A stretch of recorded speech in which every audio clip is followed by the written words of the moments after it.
what to believe in. The second greatest decision is kung anong course. Hindi joke. Di ba? Ang second biggest decision na pwede nyo gawin sa buhay ay yes, choosing your partner or actually deciding if you will eventually get married or stay single. Yun yung two major decisions in life.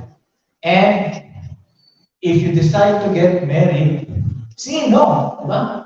Kaya tayo andito, di ba? Kailangan natin matutunan yung tips and tricks, yung mga hack, how to find the right one. Okay? Pero, question, naniniwala ba kayo there's a right one for you? Yes. Aba, sige, tingnan natin. Okay. Ako, I'm proud to say I married the right girl. Kilala niyo ba siya? This is what in a stand to be recognized.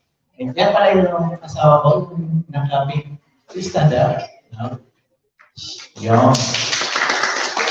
I married the right one. Bakit? Bakit kaya? Kasi siya yung nakalagay sa marriage certificate ko. That's why I married the right person. Ganun lang yun. And totoo yun.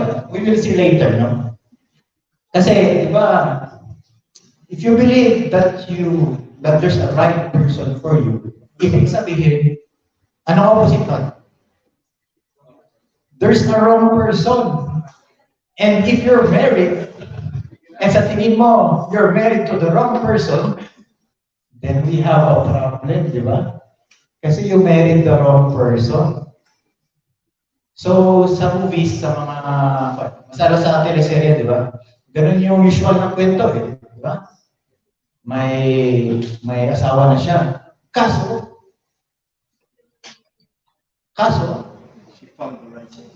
may parang hindi tama. Parang may mali, di ba? May right person. Kaya may song na, ano eh? Can you sing the song? It's so sad to belong to someone else when the right one comes along. Wow. So, yun yung problem if we think that there's a right person out there. But actually, there is a right way to find the right person for you. Yun yung tamang mindset. Kasi if we say that there's one right person out there for you, kumbaga, yung mindset mo is hinahanap mo, sino kaya? Sino kaya yun? Gano'n na yung mo, tumatarget ka na, di ba? So, tumatarget talaga. So, gano'n na yung mindset. So, I think yun yung first na correction doon. Okay. So, first, before we even choose our life partner or in our quest to find our life partner, actually, dapat natin na i-pursue is Christ. And let's dissect bakit. Kasi di ba, in life, ano bang ultimate purpose natin in life? Maghanap ng asawa. Kasi di ba, I think common to sa world, no? Na ang tingin nila, if you graduated after college, nag-work ka na, working, ang next step is finding your partner. Kaya kung hindi nila nahanap yung partner nila, ano sila? Oh, single. And they're sad, di ba? Parang yun doon na nag-revolve yung kanilang purpose in life. Finding that person. But actually, in your quest to find the right person, you must first pursue Christ. Kasi this is our ultimate purpose. Yes. Kasi, di ba narinig nyo na yung mga diskarte ng mga lalaki? Yung, you complete me, di ba? Narinig nyo ba yung mga girls? Ikaw yung kumukompleto sa akin. Ay, sige, bye-bye. Ah. Siya yung kumukompleto ng aking buhay, yung mga ganong kataga, di ba? So, but actually, that's false, no? Kasi the only one that completes us is Christ. So, if you're thinking that the thing or the one that will complete you is the opposite sex, or a partner, or girlfriend, or boyfriend, or asawa, then we have a problem to begin with. Kasi dapat, even before wala kayong boyfriend, wala kayong asawa, you are complete na. Of course, with Christ. No? He is the ultimate purpose in our life. Next, while we pursue Christ, the ideal partner for you becomes more obvious. So lahat naman kasi tayo, di ba? We long for a partner that is, magbigay nga kayo ng qualities ng mga partner natin na gusto niyo. Christian, ano ba? Be very specific. Family-oriented. Yan, ano? Sige, ano ba? Ano ba? Chubby, chubby. Oh, sexy. O, sige. Maliit. Ano ba? Okay, sige, tama na. Baka kumabay listahan.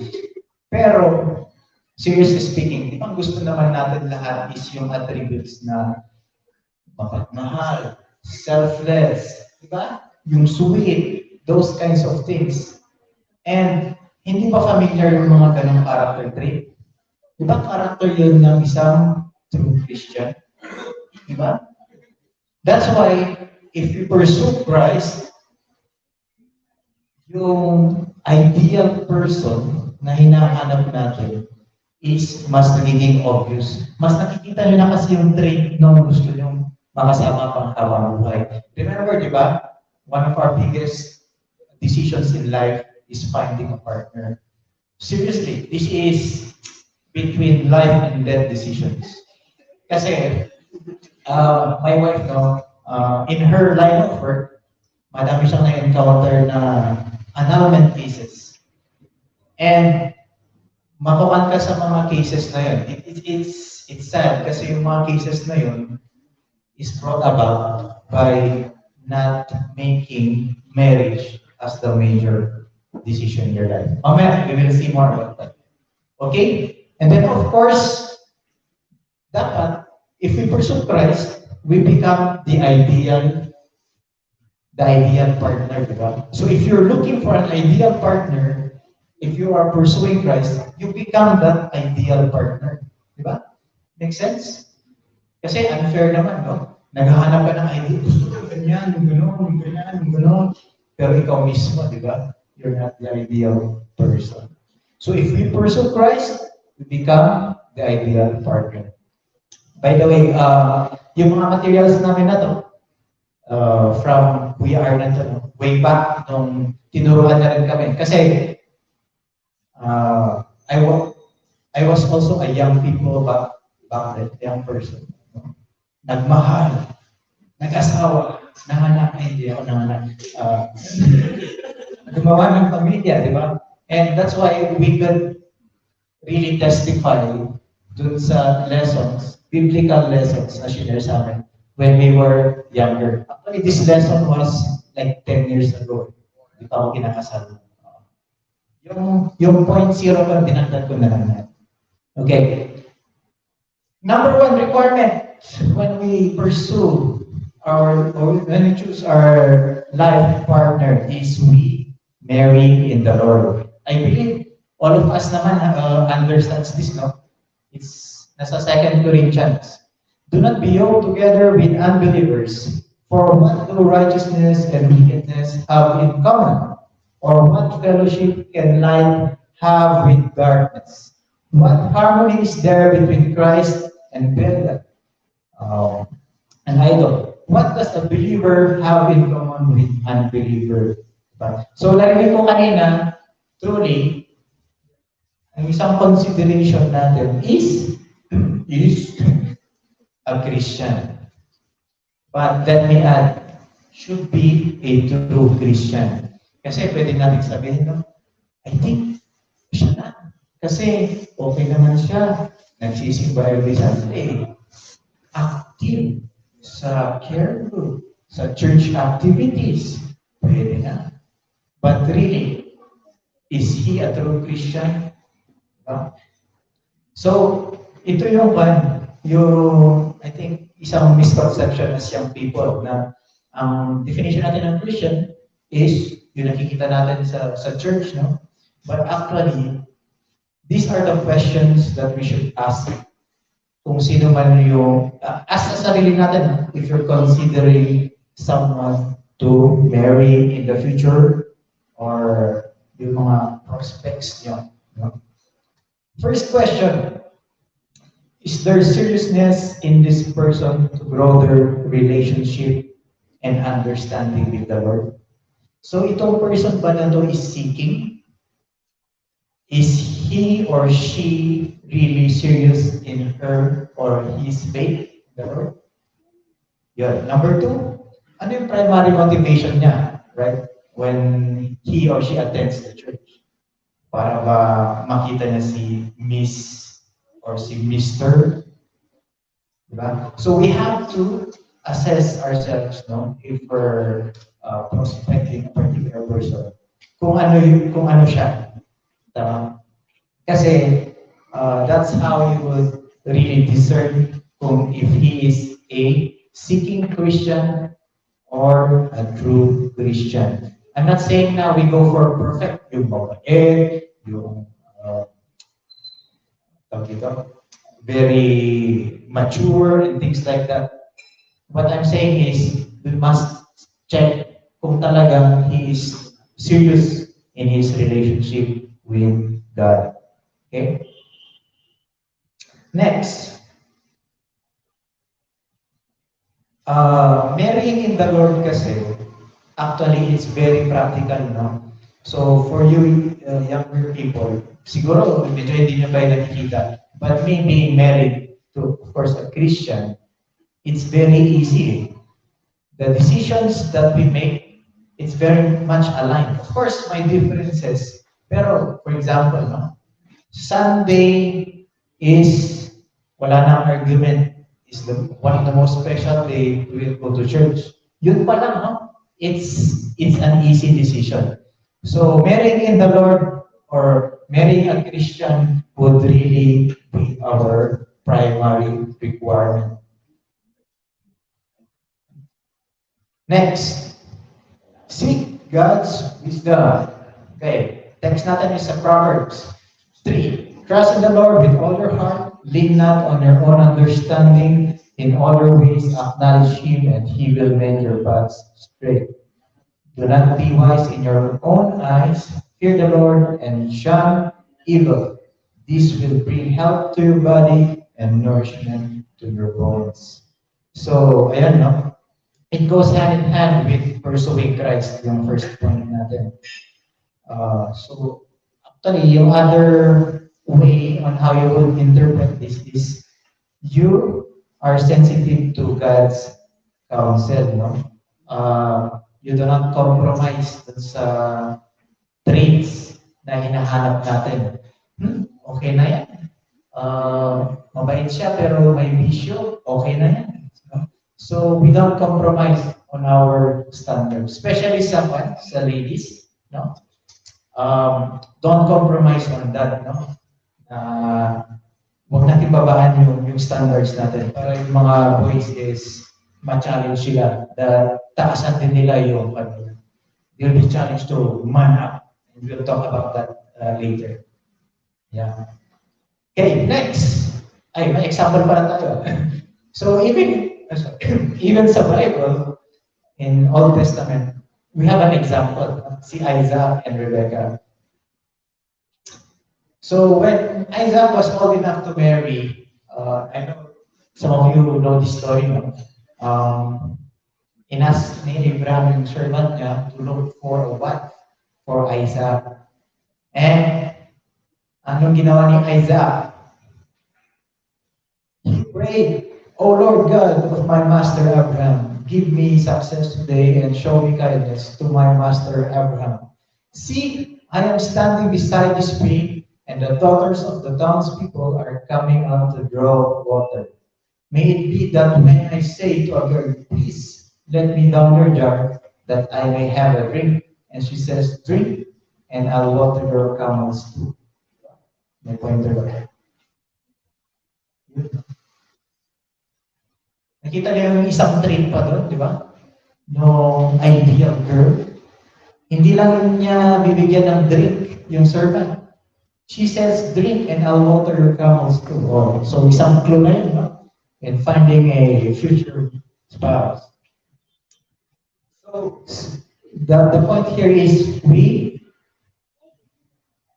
seek God's wisdom. And later we will see kung ano yung trait ng husband material, wife material. Kita natin yan. Yeah. Okay. Next requirement when you are looking for that potential wife, potential husband. Hanapin ko yung kodigo. Counsel with mature believers. Sometimes kasi when we like a person too much, di ba, it's cloud nine. We're in the clouds. All we see is sunshine. We forgot the rain and the thunderstorm behind. Yun yung nakikita natin. So it's good that we counsel with mature believers. Or basically, tanungin natin yung mga trusted friends natin. No? Anong masasabi mo kay Ika? Anong masasabi mo? Sige na, sabihin mo na. Hindi naman chismis. But it's more of getting their input, di ba? For that person. Ay, ang dami yung mas magiging wide yung range nyo or mas makikilala yung person by counseling with mature believers who you consider mature, who you consider is godly, hindi yung kahit kung sino man. Kasi they will serve us as our blind spot monitoring. Okay? Nasa Proverbs dito eh. Refuse good advice and watch your plans fail. Take good counsel and watch them succeed. Okay. Next, importante ito. No?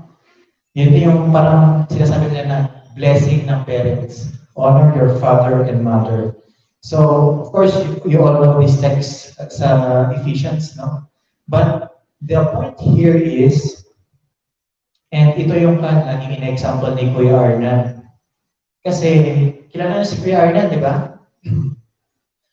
He was considering, I think, to get serious or to marry this lady na I'm not sure if date sila nun eh. And then, tinanong niya ata yung mother niya. And yung sinabi ng mother niya yung thoughts niya about that particular lady. And he listened. And yun nga, parang totoo pala na-confirm yung sinabi ng mother niya. I'm not exactly sure kung ano yung sinabi, pero it's not favorable for that lady. So hindi niya tinuloy ngayon yung pag-pursue niya sa lady na yun. And yun nga, nagpapasalamat siya kasi talagang buti na lang nakinig siya, kundi napasuko siya. Okay.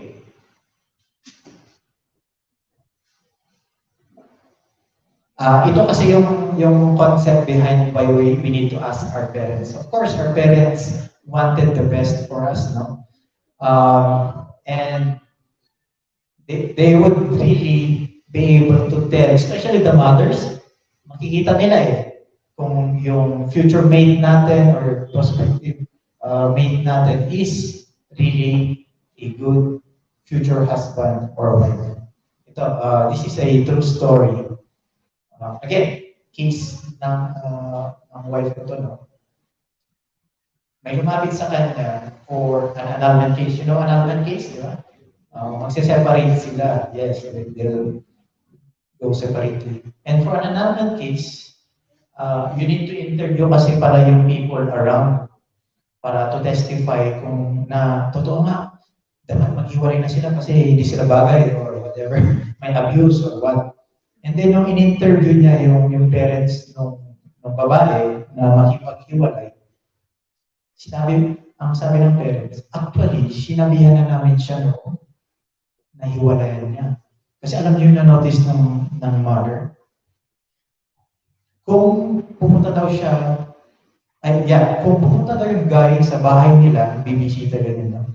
The guy is very detached, no? Parang andun lang siya sa sulok, hindi siya nakikipag-interact, nag-cellphone, ganyan. So, mabait naman daw kasi hindi nagpababae, ganyan. Pero ganun yung na-notice ng mother. And sinabi niya noon, before sila nag-asawa. Pero sa girl, okay lang. Small thing. Pero nung nag-asawa na pala sila, it evolved. Nag-escalate.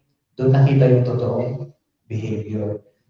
And yun, nung nag-asawa sila, inuutangan siya, hindi siya umuwi. Alam niyo, yung usual, irresponsible husband. So, kasi hindi siya nakinig sa parents. So, yun yung important thing there. Number 5, requirement. Look past physical attractiveness. I think aware naman na kayo dito it's not just beauty, no? Charm can mislead and beauty soon fades. The woman to be admired and praised is the woman who lives in the fear of God. Of course, it goes also with the men, no? Hindi lang puki, guwapo, di ba? Dapat may bubuga. I'm not saying naman na kasi may question, I think, when I was preparing this lesson, may nakama across akong question. Ang sabi, so brother, kung may interested sa akin, no? May nanliligaw sa akin, kaso hindi siya guwapo, pero mabait siya, he's a Christian. I'm not physically attracted to him. So anong gagawin ko? Pipilitin ko ba sarili ko? Ganun yung question, and then I think the response there is, it's not saying that, kung basta hindi ka physically attracted, okay lang. Sige lang. Important din naman yung may physical attraction. But the point there is, it should go beyond. Hindi lang yun yung isa sa primary consideration, no? Kung gano'n yung case, like yung example ko kanina, why don't you guys be friends muna? Kasi some of the times, nagkakadala pa, di ba? Friends muna. Dati wala namang physical attraction, pero naging friends muna sila, and then they saw yung mga qualities niya, and then from there, doon na develop. And that can happen too. But the important thing here is look past physical attractiveness. Actually, the next point is where, next pa pala, where we will see kung ano pa talaga yung true attraction. Ang additional note dito is, it doesn't mean naman na, I will not look for physical. Important yung physical naman. So, kung ano man ako, sige lang, di ba? Ito yung gawin ko, sige lang. It's important also to present yourself in a modest and pleasant way. Yeah. So it goes with, especially for the ladies, di ba? Kasi men are more visually attracted, di ba? But it doesn't mean naman na yung mga guys, kahit hindi na kayo maliw, importante ang physical attractiveness, di ba?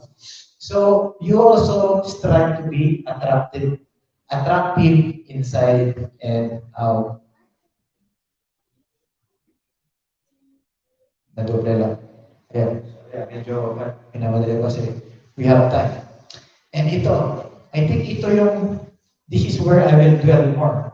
Character counts. Ito na yung mga traits that you need to look for in that future husband or future wife.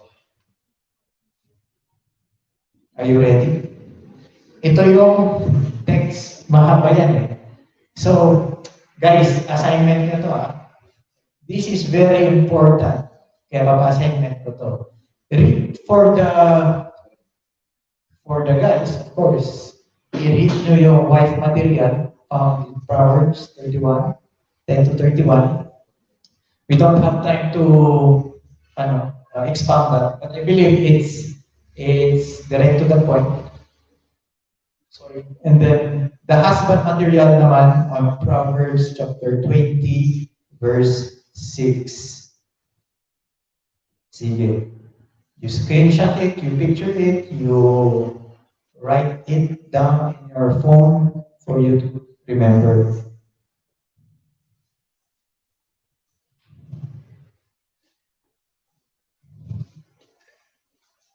Okay. Okay na? So, actually, the next challenge here is for the husband or for the men, no? Basahin nyo yung husband material. And yun yung first manly move nyo. Hindi na to ninja moves, nasabi ni Breda, no? I will change na that. Mali yung ninja moves. Ito na yung manly moves. Yeah. We will call this the manly move. And the manly move starts with reading that husband material thing. So, yeah. Why? Bakit? Kasi if you start to embody being a husband material, is automatically nagiging attractive na kayo for the wife material, di ba? Kasi if you strive to be a wife material, you strive to be a husband material, ano mangyari? Di ba? Dumadami yung prospect, di ba?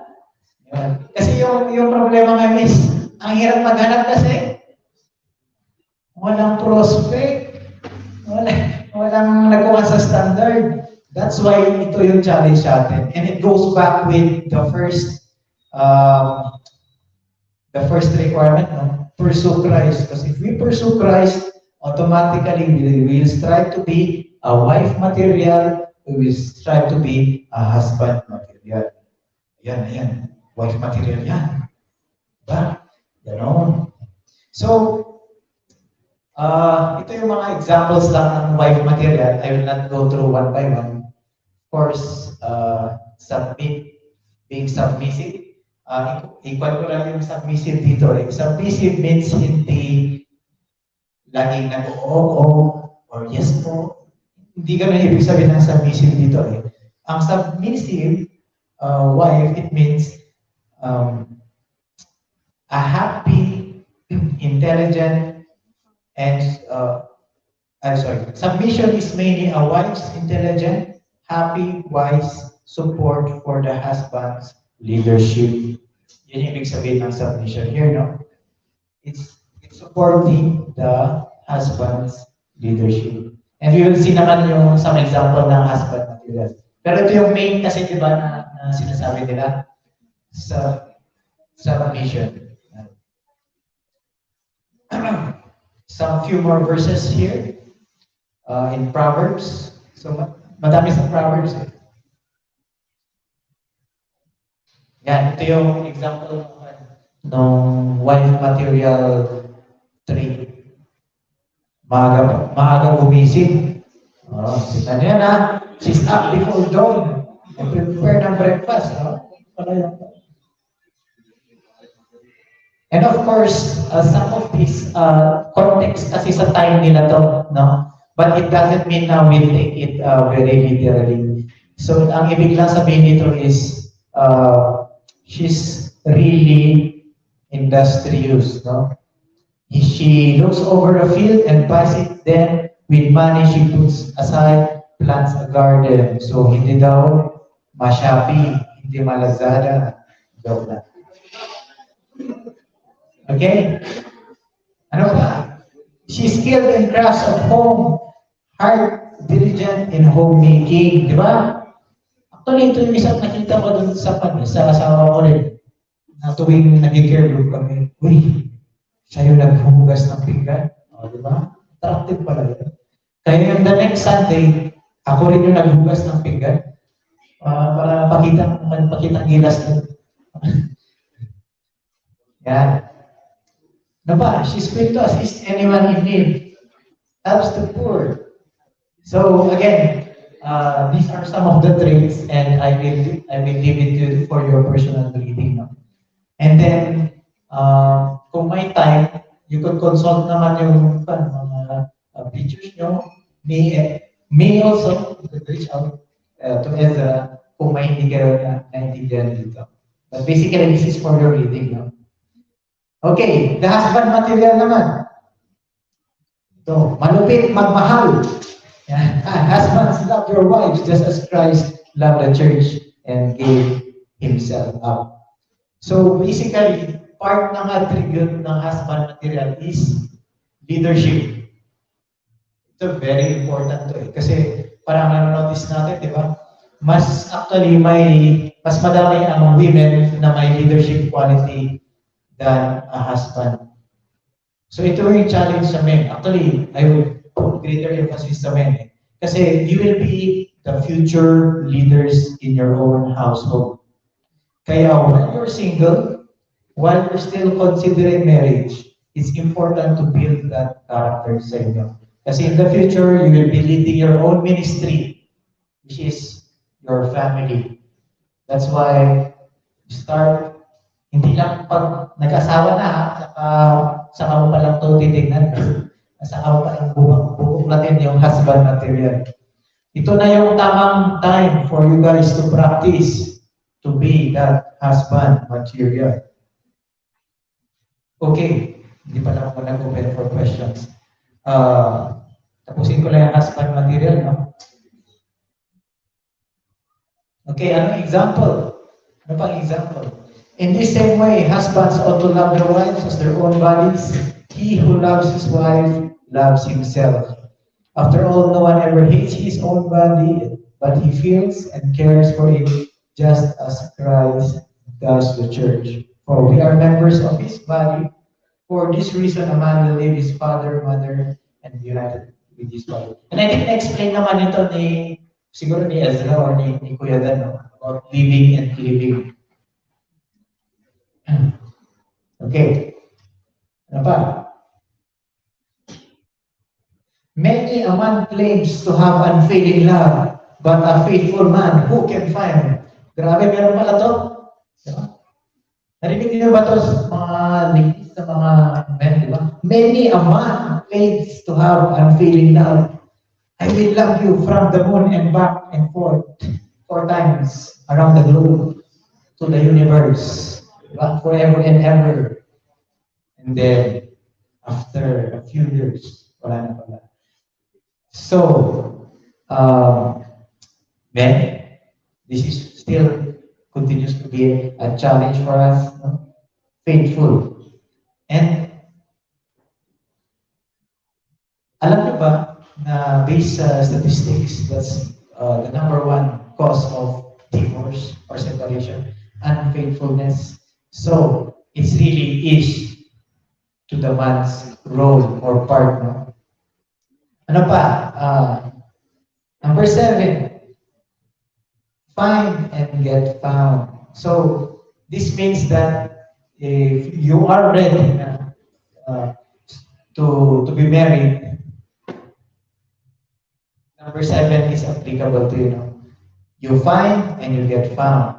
But while you are not yet ready, and I believe it was explained kung how you, ano ibig sabihin ng ready, no? It's both physically, spiritually, mentally, and even financially, no? Kung hindi pa kayo ready, stay single develop yourself as the future husband, the future wife. But if you are at that point na ready, meron na bang ready dito? At i-counseling na natin, meron na. Ah, mag-counseling na tayo. Hindi ako, si, si Ezra natin yung qualified. Ito na yung find and get found. Yan. So yung find and get found, of course, you need to make yourself be visible for the prospects, no? To see you. Kaya andyan yung mga singles retreat. Yan. Yung youth camp ba? Ano ba yun? Is that a hunting ground? Is that it? No? Oh, no. Kasi you're still yun, ang purpose nun is you're pursuing Christ or you're still being you're still developing yourself to be the husband material and the wife material. So let's reserve that for the singles camp. And ito yung role ng man, di ba? Usually it's the man who pursue. Oh, men ha? Siyempre, tayo tikman niya. Tayo yung maghahanap talaga. Tayo yung lalapit. Tayo yung magdidiskarte. Diba? Yung manly moves natin sa ating magagaling yun. He who finds a wife finds what is good and receives favor from the Lord. Kasi actually, it's better to remain single than to marry a person na hindi ideal. Kasi every day, siya yung nakikita niyo, no? And really, it will become a challenge for you guys. That's why we have these sessions for you guys to be informed about how to find the right one, and then paano yung role ng marriage, courtship, and all of those things. So, tingnan natin. We find, and the woman chooses. Okay, sige, mag-question tayo. Okay lang po ba na kung ako yung maghanap, mag-propose, kung ako yung babae? Ano sa tingin nyo? Ano? Mga ladies, sa tingin natin. Okay lang ba? Kasi, hindi naman nagsasalita yung mga men. Kapoy. Yes. No? Ang kakapoy nila. Ako na lang lalapit.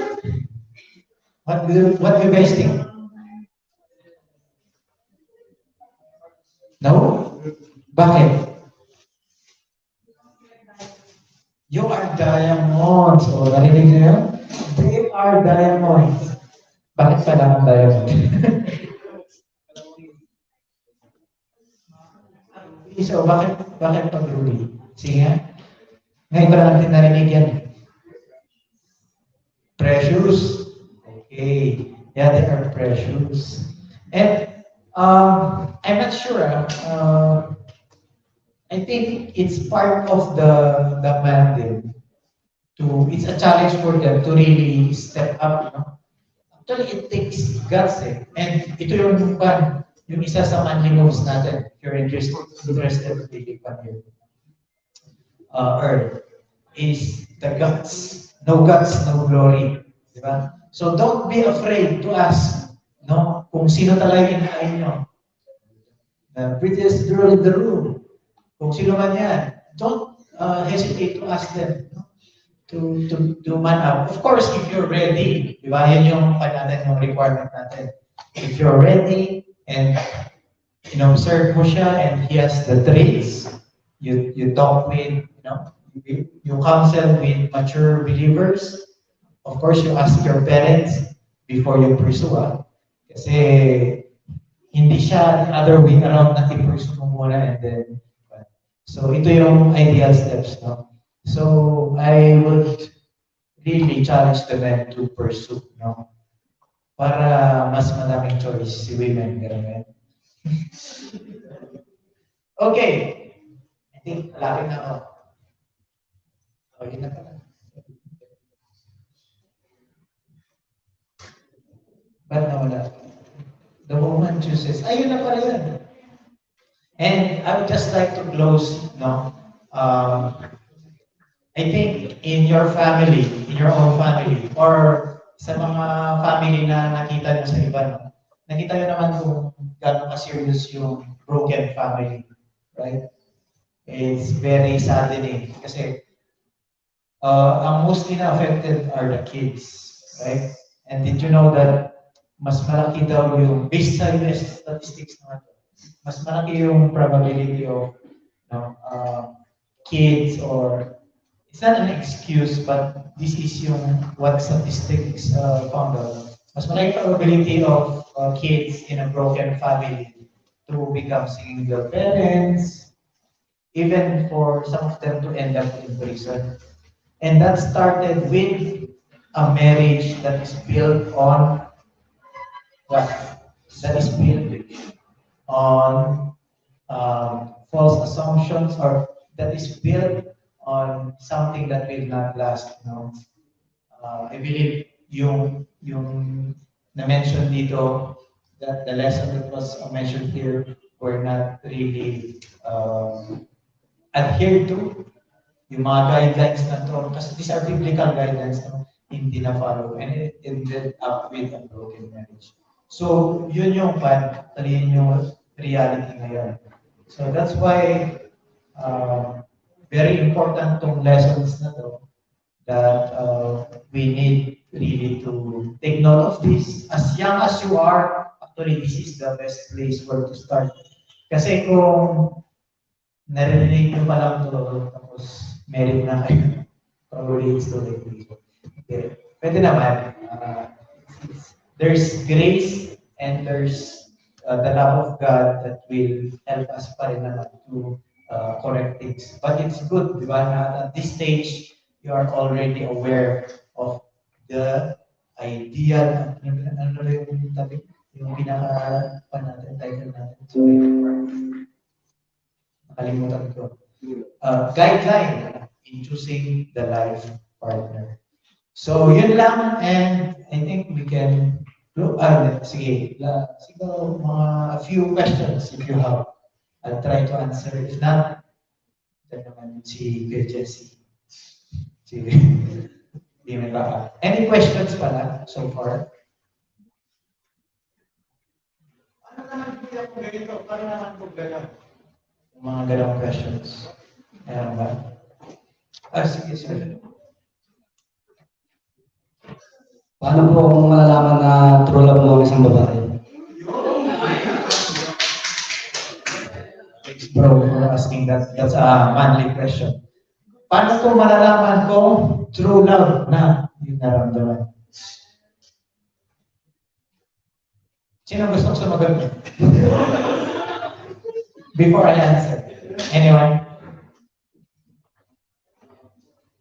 Paano malalaman? Kaya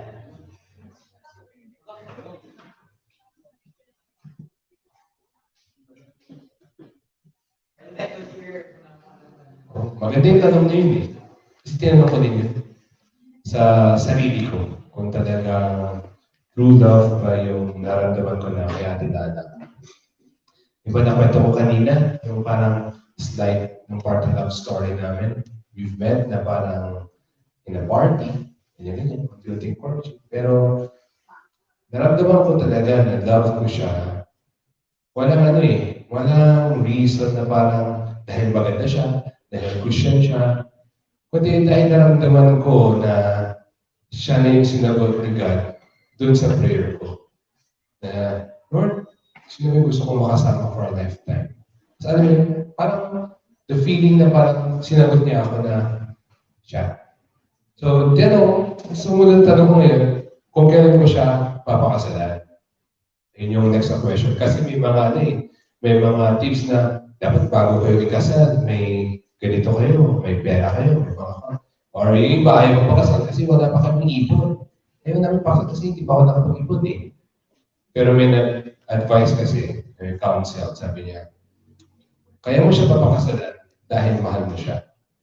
So kaya ako pinakasalan sa atin na kahit wala akong ipon, dahil mahal mo siya. So yun yung katuloy nun. the love and the marriage talagang connected siya. And then, again, ang pinakamaganda kapag you really pray for your partner, and tapos you're looking forward na to be with her forever in a lifetime, no? You will be blessed. Mabibless talaga. Kahit gano'n kahirap yung buhay niyo, roller coaster, you will be blessed. Ang dami namin pinagdaanan.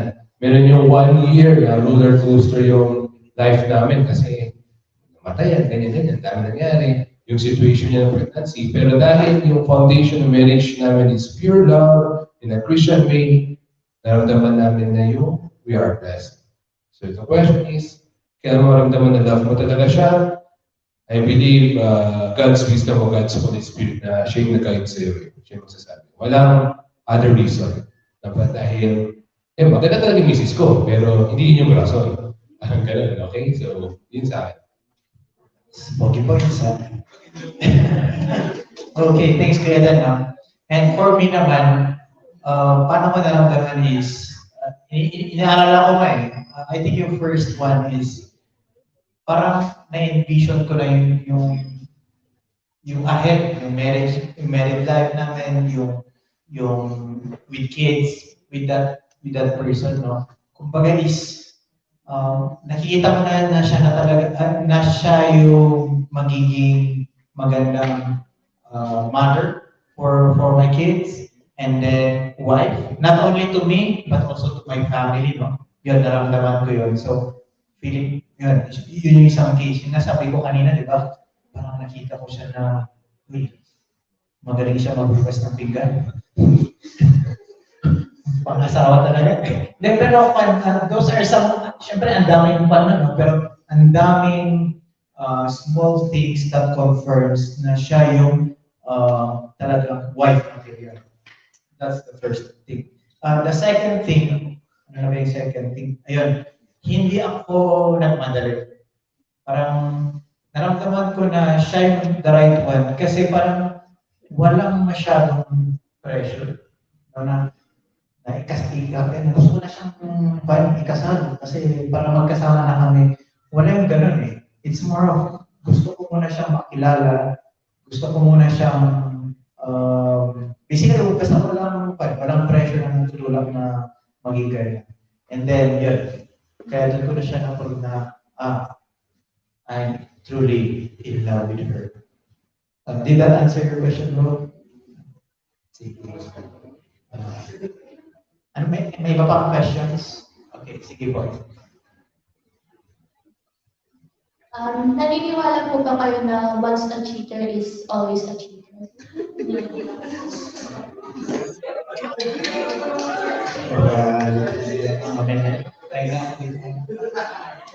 Okay. Sige, Barnard. Okay, ayun sasagot kasi nasabihan din naman yan na. So yung context then is I've been to various or I've been to different relationships than before. Tapos yun nga, I wasn't a Christian before, so yung nasabi ko kanina na eros, yun lang yung love na meron ako. So parang yung girls, come and go lang sila. Tapos anytime kung mas fulfilled ako dito, ganun, so I rather go to the person, I don't mind the other one. So yun nga, cheating, yan. So sinabihan ako ni Canada na, kasi sinabi ko naman sa kanya yung background, yung history ko na ganito ako dati, ganyan. And it's, sinasabi ko yun kung i-accept niya ba or hindi. So, sabi niya sa akin, di ba once a cheater, always a cheater. So, masakit sa akin yun. Kasi I was slowly going back as a Christian. Pero yun na nga, natatak na sinabi sa akin yun. So, ayun, medyo na-hurt ako. Pero, kasalanan ko yun eh. Kasi nga, ginawa ko yung mga bagay yun. Pero I proved to her na hindi. So, ayun, I stayed faithful throughout our relationship. Kaya, paano ba natin nasasabi? Hindi naman. Siguro makikita yun sa course ng life ng tao kung yung love niya hindi nag-evolve kung nasa Eros lang. So, maintain ko rin naging Christian ako. I got to know about agape, the love of God. So, doon. Yeah. Thanks, Brother Ezra. Based from his own testimony pala. But for me personally, and to answer your question, yeah, definitely, I think no. Kasi it goes back dun sa first trait natin, no? Na we assess if that person, maski nag-cheat man siya, dati siyang, siguro na galing sa preso or whatever, ano pa yung ginawa niya, di ba? But we look at yung personal relationship na with Christ. Is he really trying to change? Is he really trying to seek God? Kasi meron din naman na mabait na he goes to church, but then he's a lukewarm Christian, di ba?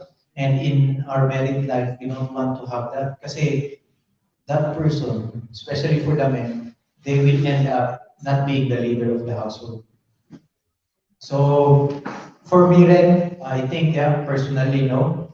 What is important is you really see kung he is seeking God above all.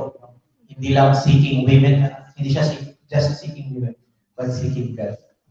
Any addition? Okay, and that's a really good question, and those are real questions. Real talk. So, ano pa? Questions? Okay.